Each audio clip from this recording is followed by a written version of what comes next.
তো আসসালামু আলাইকুম গাইস, সবার কী অবস্থা? আশা করি সবার রহমতে ভালো আছো। আমি আলহামদুলিল্লাহ ভালো আছি। তো গাইস, ব্লগার রেসিপি থেকে নিউ একটি ভিডিওতে আবারও আপনাদেরকে স্বাগতম। তো হালকা হালকা বৃষ্টি পড়তেছে, বৃষ্টির মধ্যে ব্লগ নিয়ে আইতেছি।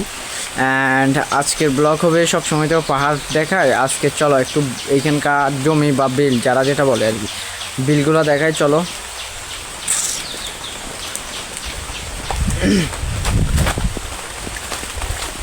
আসলে বিলগুলো দেখতে অনেক সুন্দর, তো চলো বিলগুলো দেখাই তোমাদেরকে।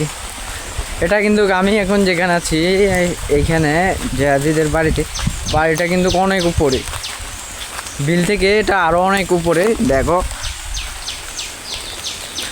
নিচে অনেকটুকু নিচে, চলো নিচে নামা যাক।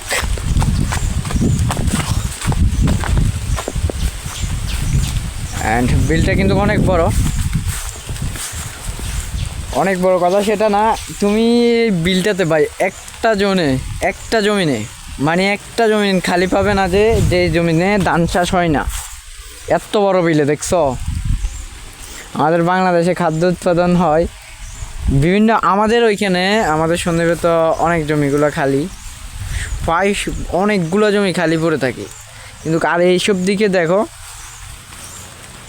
পুরো একটা জমিও খালি নেই।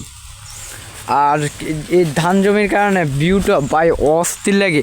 এইখান থেকে ওইখানে রাস্তা আছে, দেখা যাচ্ছে একটু একটু, দেখো ডাইরেক্ট খালি। আর এখানে একটু বসতি কম, মানুষ কম, অতটাও বেশি না, ঘনবসতি না, হালকা মানুষ। জাস্ট ভিউটা দেখো, ওয়াও! জমিনের ভিউটা আসলে অস্থির সুন্দর। এই ধান জমিগুলোতে যখন ধানগুলো আরও বড় হবে, তখন কিন্তু আরও সেই লাগবে ভাই। তো আসসালামু আলাইকুম গাইস, আজকের ভিডিও এতটুকুই। ওকে, গুড বাই। অ্যান্ড নিউ ব্লগের জন্য সবাই অপেক্ষা করুন।